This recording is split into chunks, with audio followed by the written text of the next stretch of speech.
அனைவருக்கும் வணக்கம்.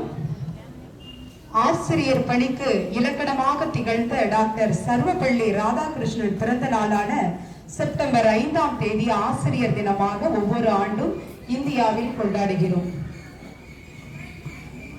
நான் கொஞ்சம் விதைகள் கொண்டு வந்துள்ளேன். அதை நீங்கள் வாங்கி மண்ணில் போட்டால் அது மறைந்து போகும், உங்கள் மனதில் போட்டால் அது மரமாகும். நான் கொஞ்சம் விதைகள் கொண்டு வந்துள்ளேன். அதை நீங்கள் வாங்கி மண்ணில் போட்டால் அது மறைந்து போகும், உங்கள் மனதில் போட்டால் அது மரமாகும். எப்படின்னு பாக்குறீங்களா? இனிமே சொல்ற பாருங்க. ஆசிரியர் பணியே அறப்பணி, அதற்கே உன்னை அர்ப்பணி. இந்த உலகத்தை மாற்றக்கூடிய ஆயுதம் கல்வி என்றார் நெல்சன் மண்டேலா. படிக்காமல் இருப்பதை விட பிறக்காமல் இருப்பதே மேல் என்றான் பேரறிஞர் பிளேட்டோ. அறியாமை ஒரு வெட்கப்பட வேண்டிய ஒன்றுதான், அதனை விட அறிந்து கொள்ள விருப்பம் இல்லாமை அதனை விட வெட்கக்கேடு என்றார் பெஞ்சமின் பிராங்க்லின்.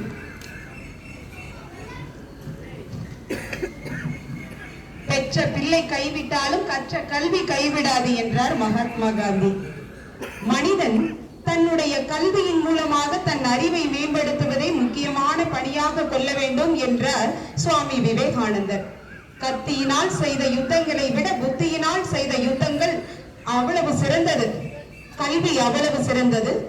தூக்கு மேடைக்கு அழைத்து செல்லும் வரை படித்துக் கொண்டிருந்தார் பகத்சிங். படித்துக் கொண்டிருந்த புத்தகத்தை முடித்துவிட வேண்டும் என்பதற்காக தன்னுடைய அறுவை சிகிச்சையை அடுத்த நாள் மாற்றியவர் அறிஞர் அண்ணா. படிப்பால் மட்டுமே பாரதத்தை பாராள வைக்க முடியும் என்று படித்து படித்து சொன்ன மகா மனிதர் டாக்டர் APJ அப்துல் கலாம் ஐயா அவர்கள். கற்றுக்கொள்வது மனித பண்பு, கற்றுக் கொடுப்பது மனித மாண்பு. ஒரு எடுத்துக்காட்டு சொல்லணும்னா, அதிகமான ரோஜாக்கள் வேணும் அப்படின்னா நம்ம அதிகமான ரோஜா செடிகளை நடணும். அப்ப எனக்கு நான் அதிகமான அறிவு வேணும் அப்படின்னு நினைச்சோம்னா அதிகமான புத்தகங்களை படிப்பது அது நியதி, உலக நியதி. நம்ம கல்வியை பத்தி நம்ம சங்க இலக்கியங்கள் நிறைய சொல்லியிருப்பாங்க, நீங்க படிச்சிருப்பீங்க. நான் வகுப்பறையில உங்களுக்கு மனப்பாட பகுதியாகவும் இருந்திருக்கும். ஆனா அதனுடைய உள்ளார்ந்த அர்த்தங்கள் என்னங்கிறத தெரிஞ்சு படிச்சீங்கன்னா உண்மையிலேயே அதன் வழி வாழ முற்படுவீங்க. ஓதாமல் ஒரு நாளும் இருக்க வேண்டாம் என்கிறது உலக நீதி. கல்வி கரையில கற்பவர் நாள் சில என்கிறது நாளடியார். மன்னரும் மாசர கற்றோரும் சீர்தூக்கி மன்னரின் கற்றோன் சிறப்புடையன், மன்னருக்கு தன் தேசம் அல்லால் சிறப்பில்லை, கற்றோருக்கு சென்ற இடமெல்லாம் சிறப்பு என்கிறது மூதுரை.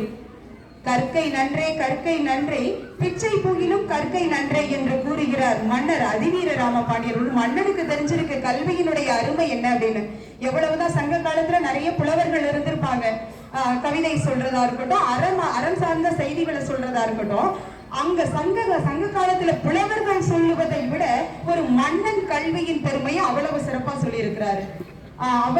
அவையார் ஒண்ணு இல்ல, அவையார்கிட்ட ஒரு கோல், கையில ஒரு கோல் இருக்கும், ஒரு தடி ஒண்ணு வச்சிருப்பாங்க, கையில ஒரு தோல் பை ஒண்ணு மாட்டியிருப்பாங்க.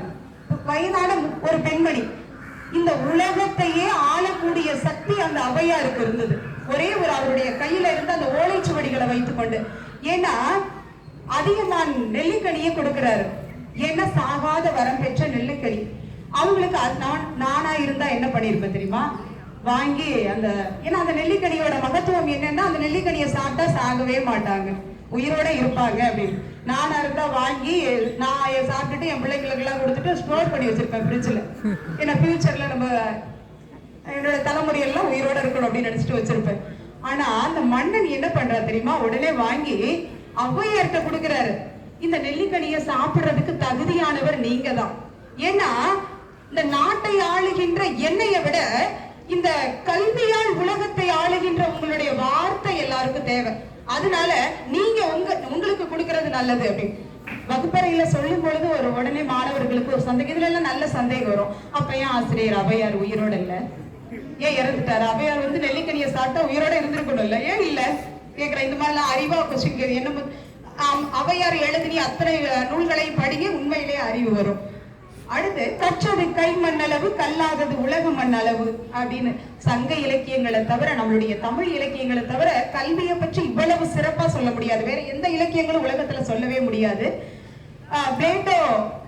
பிளேட்டோவின் மாணவன் அரிஸ்டாட்டில் அவன்கிட்ட ஒரு கொஸ்டின் கேட்கிறாங்க, இந்த உலகத்தை நீ எப்படி ஜெயிச்ச அப்படின்னு கொஸ்டின் கேட்கிறாங்க. உடனே அவர் சொல்றாரு, நான் இந்த உலகத்திற்கு வருவதற்கு காரணம் என் பெற்றோர். பெற்றோர். நான் இந்த உலகத்திற்கு வருவதற்கு காரணம் என் பெற்றோர். இந்த உலகம் என்னிடம் வருவதற்கு காரணம் என்னுடைய ஆசிரியர் அப்படின்னு சொன்னார். அப்ப அரிஸ்டாட்டில் சொல்லுவோம், கண்டிப்பா ஒவ்வொரு மாணவர்களும் இந்த மாதிரி யாருக்கு எல்லாருக்குமே ஒரு ரோல் மாடல் இருக்கும். உண்மையிலே உங்களுக்கு அந்த மாதிரி ஒரு ரோல் மாடல் இருக்காங்களா என்னன்னு தெரியல. என்னுடைய வாழ்க்கையிலேயே அப்படி ஒரு ரோல் மாடல் இருக்காங்க. 10th முடிச்சுட்டு 11th 12th போய் ஜாயின் பண்றேன். அந்த அரசு பள்ளியில போய் ஜாயின் பண்ணும்போது அந்த ரொம்ப தூரம், அந்த ஊர் எங்க ஊர்ல இருந்து தாண்டி ரொம்ப தூரம் போகணும். அப்படி போய் ஜாயின் பண்ணும்போது அந்த ஊரு, அந்த ஸ்கூலு, ஹாஸ்டல்ல தங்கி படிச்சதுனால அந்த எல்லாமே புதுசு, சாப்பாடு சரியில்லை. ஆனா மனசுல ஒரே ஒரு வைராக்கியம் மட்டும்தான் இருக்கு, படிக்கணும், எப்படியாவது படிக்கணும். மிக வீட்டுல ரொம்ப வறுமையான சூழ்நிலை, சாப்பாட்டுக்கு வழி கிடையாது. இப்ப உங்க அம்மா அப்பா எல்லாம் உங்களுக்கு நல்ல விதமா சாப்பாடு கொடுக்குறாங்க, 3 வேளை ஸ்நாக்ஸ், வாட்டர் பாட்டில், அப்படி எல்லாம் எதுவுமே இருந்ததில்லை. சொல்ல போனா ஒரு 10th படிக்கிறது வரையும் ஸ்கூல்ல சத்துணவா போடுற சாப்பாடு, அதை தான் சாப்பிட்டு படிச்சது நான் படிச்சேன். அப்படி படிச்சு முடிச்சுட்டு 10th போய் சேரும் போது அந்த ஸ்கூல்ல புது ஸ்டூடெண்ட் நான் போய் அந்த கிளாஸ்ல 11th உட்கார்றேன். அப்ப ஃபர்ஸ்ட் பெஞ்சில் உள்ளவங்க எல்லாம் சொன்னாங்க, பின்னாடி போய் உட்காரு. உடனே சொல்றாங்க, இது நாங்க ஃபர்ஸ்ட் பெஞ்சிலே உட்காந்து எங்களுக்கு பழக்கப்பட்டு போச்சு, நீ பின்னாடி போய் உட்காரு. அடுத்து 2வது பெஞ்சில் போய் உட்காந்தோன்னா 2வது பெஞ்ச் நாங்க எல்லாம் ஃப்ரெண்ட்ஸா உட்காந்து பழக்கம், நீ பின்னாடி போ. அடுத்து 3வது பெஞ்சில் நான் எப்பொழுதுமே ஃபர்ஸ்ட் ஸ்டாண்டர்ட்ல இருந்து இது வரையும் நான் 3வது பெஞ்சில தான் உட்காந்து கடைசி பெஞ்சுக்கு போயிட்டேன்.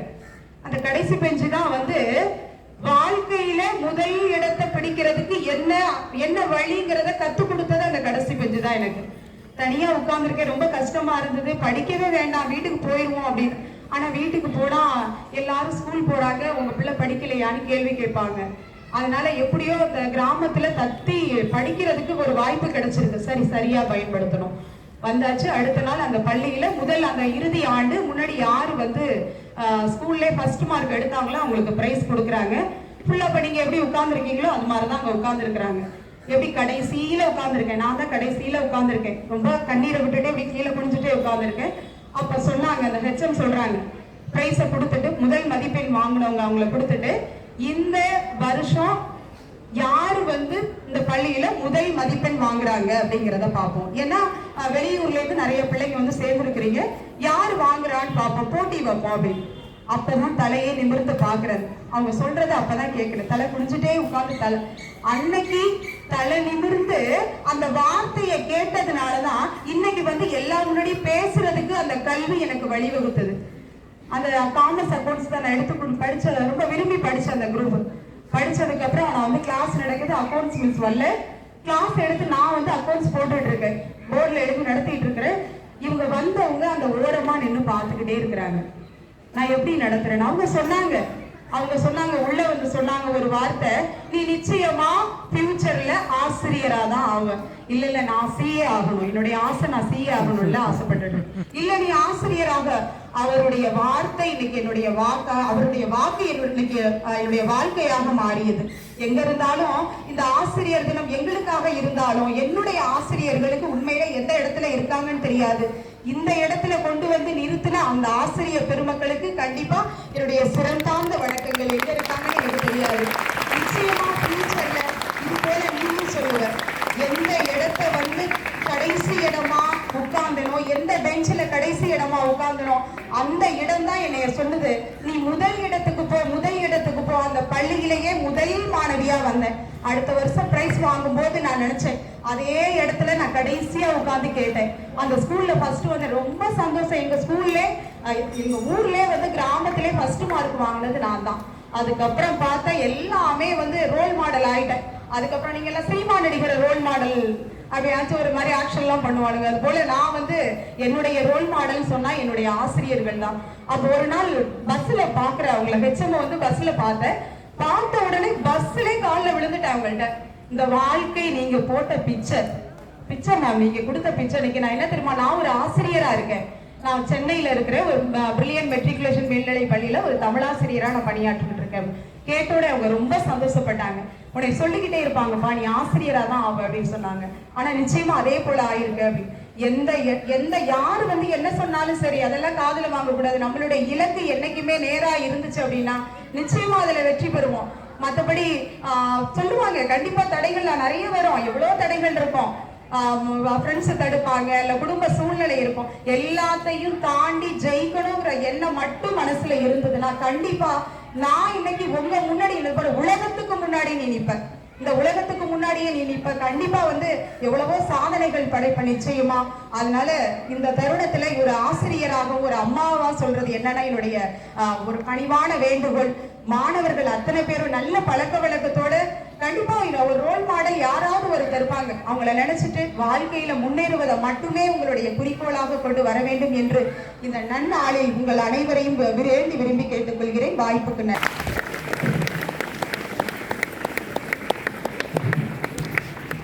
கல்வியின் பெருமைகள் மற்றும்